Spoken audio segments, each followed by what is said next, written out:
Hai semuanya, perkenalkan kami dari kelompok 2 mata kuliah perilaku organisasi. Sebelumnya perkenalkan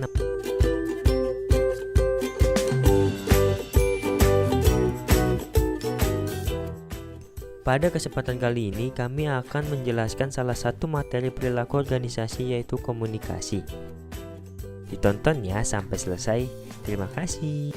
Komunikasi merupakan salah satu aspek paling penting dalam kehidupan sehari-hari. Karena setiap kita tidak pernah lepas dari yang namanya komunikasi, dan yang pasti komunikasi itu sendiri memiliki fungsi baik dalam kehidupan sehari-hari. Sebelum menjelaskan lebih jauh, kita simak dulu yuk pengertian dari komunikasi yang akan disampaikan oleh teman kita yaitu Mutiara. Komunikasi yaitu proses memindahkan atau menyampaikan informasi, ide, gagasan kepada orang lain untuk dapat dipahami dan dimengerti makna yang disampaikan kepada orang tersebut. Sebelumnya di awal sudah disinggungkan bahwa komunikasi itu memiliki fungsi. Nah, kira-kira fungsi komunikasi itu apa sih?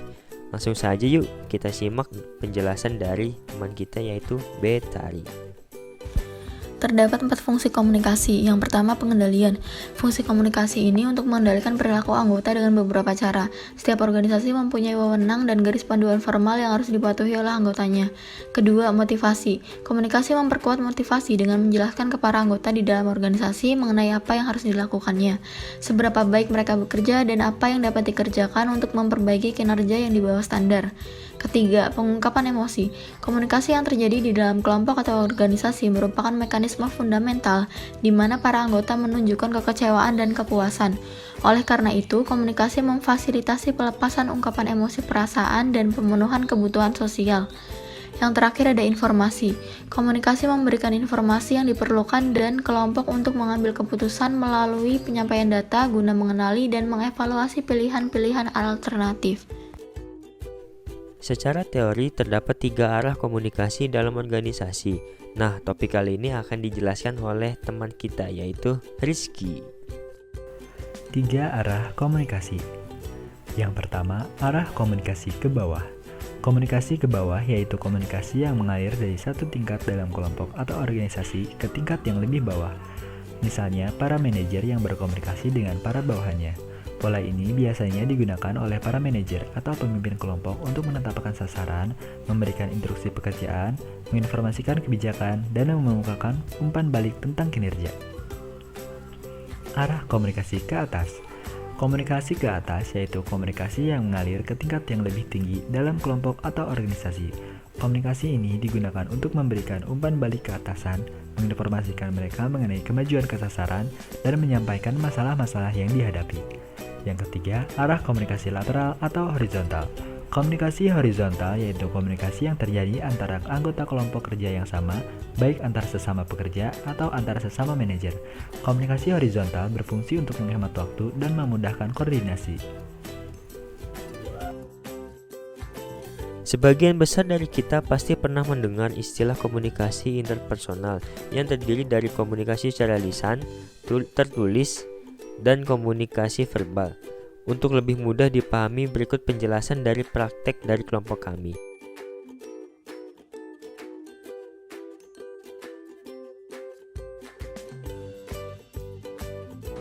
Halo, assalamualaikum. Halo, waalaikumsalam Bi. Apa kabar, El? Baik, kalau kamu gimana? Alhamdulillah nih, baik juga. Iya, kita ada tugas ya? Iya, kita masih ada tugasnya tuh tugas mata kuliah perilaku organisasi tentang video apa ya kalau nggak salah. Ketentuannya apa aja, El? Ketentuannya tuh kayak pilih salah satu dari topik materi yang kelompok kita dapat gitu loh. Terus kalau buat tugas individunya itu kayak buat tulisan kalau nggak makalah tentang salah satu topik juga dari bab yang udah kita pelajari. Oh ya udah, El, makasih ya infonya. Assalamualaikum. Oke, waalaikumsalam.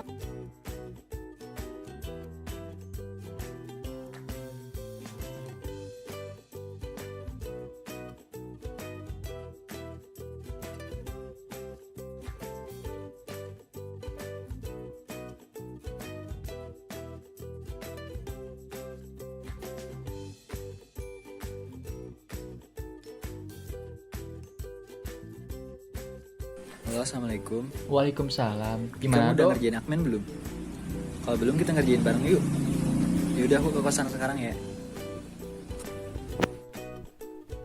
Topik selanjutnya yaitu mengenai komunikasi organisasi.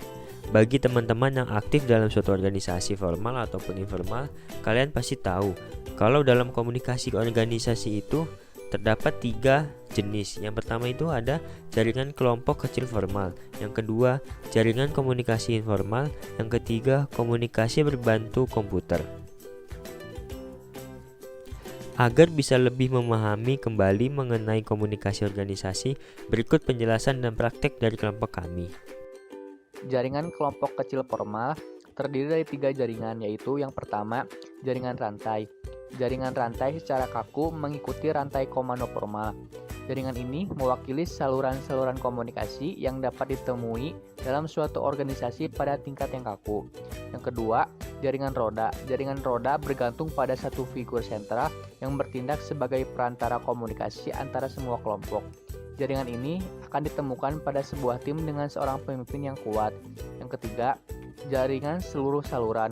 Jaringan seluruh saluran memungkinkan semua anggota kelompok untuk saling berkomunikasi secara aktif. Jaringan ini biasanya ditemukan pada tim-tim di mana semua anggota bebas untuk berkontribusi dan tidak ada yang memegang peran pemimpin. Kemudian yang kedua, jaringan komunikasi informal. Desas-desus adalah jaringan komunikasi informasi pada organisasi. Karakteristik utama desas-desus yaitu yang pertama informal, tidak dikendalikan oleh manajemen. Yang kedua, dirasakan oleh kebanyakan karyawan sebagai hal yang lebih dapat dipercaya dibandingkan komunikasi formal. Yang ketiga, sebagian besar digunakan untuk pelayanan kepentingan diri dari mereka yang menggunakannya. Kemudian yang ketiga, komunikasi berbantu komputer. Yang pertama, ada email.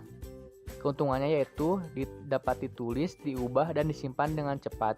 Yang kedua, biaya untuk pendistribusian relatif lebih rendah. Kemudian kerugiannya yang pertama, pengganggu aktivitas kerja bila karyawan menggunakannya untuk kepentingan pribadi. Yang kedua, tidak adanya unsur emosional. Kemudian yang kedua, pesan singkat. Keuntungannya yang pertama yaitu email atau pesan langsung dikirimkan pada layar penerima pesan. Kerugiannya dapat mengganggu dan mengacaukan. Kemudian ketiga, video konferensi atau praktek. Jadi suatu perluasan internet atau ekstranet yang memungkinkan pertemuan face to face via jaringan video.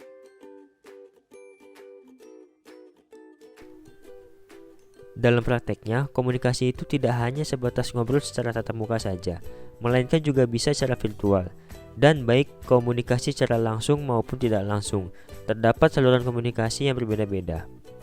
Penting untuk kita memilih saluran komunikasi yang akan dipakai, karena melalui saluran komunikasi yang dipakai nanti dapat menciptakan kesempurnaan informasi dan dapat mencapai efektivitas dalam penyampaian informasi.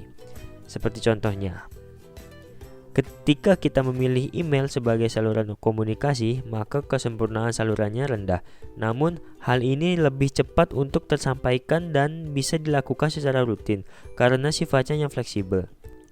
Berbeda dengan pidato langsung maupun konferensi video yang memiliki kesempurnaan saluran yang tinggi, namun tidak bisa dilakukan secara rutin karena dalam saluran komunikasi ini membutuhkan beberapa kesepakatan seperti waktu, durasi, dan tempat. Tidak sedikit dari kita pasti pernah mengalami hambatan dalam berkomunikasi baik di dalam organisasi maupun dengan teman sebaya. Beberapa faktor yang bisa menghambat komunikasi yang efektif ini akan dijelaskan oleh teman kita yaitu Malisa. Hambatan yang pertama yaitu hambatan manusiawi. Hambatan ini terjadi karena adanya faktor emosi dan prasangka pribadi, persepsi, kecakapan atau ketidakcakapan, kemampuan atau ketidakmampuan alat-alat panca indera seseorang. Dan yang kedua, hambatan semantik. Hambatan ini bisa terjadi karena faktor pemahaman bahasa dan penggunaan istilah tertentu. Kata-kata yang dipergunakan dalam komunikasi kadang-kadang mempunyai arti yang berbeda, tidak jelas atau berbelit-belit antara pemberi pesan dan penerima pesan. Misalnya, ada perbedaan bahasa baik bahasa daerah, bahasa nasional, maupun bahasa internasional. Dan yang ketiga, yaitu hambatan fisik. Hambatan fisik dapat mengganggu komunikasi yang efektif. Misalnya gangguan kesehatan, yaitu cacat tubuh yang ada pada orang yang tunawicara. Dan hambatan lainnya yaitu gangguan alat komunikasi dan sebagainya.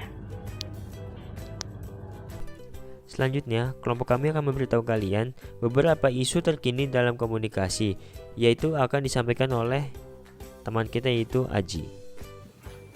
1. Hambatan komunikasi antara laki-laki dan perempuan. Hambatan ini bisa terjadi karena baik laki-laki maupun perempuan memiliki perbedaan yang cukup signifikan dalam berkomunikasi. Hal ini dapat terjadi karena laki-laki mengarah pada menggunakan pembicaraan untuk menekankan status, keluhan karena wanita bicara terus-menerus mengenai permasalahan mereka berterus terang, sedangkan wanita mengarah pada menggunakan pembicaraan untuk menciptakan koneksi dan keakraban, mengkritik laki-laki yang tidak mendengar, menyatakan penyesalan dan memberikan pertimbangan atas suatu percakapan. 2. Sikap diam sebagai komunikasi. Sikap diam dapat diartikan ketiadaan suara atau kegaduhan. Sikap diam juga merupakan bentuk kekuatan dari komunikasi. Dari sikap diam ini dapat menandai adanya persetujuan, kemarahan, perbedaan pendapat, frustasi, dan ketakutan. Komunikasi yang benar secara politis.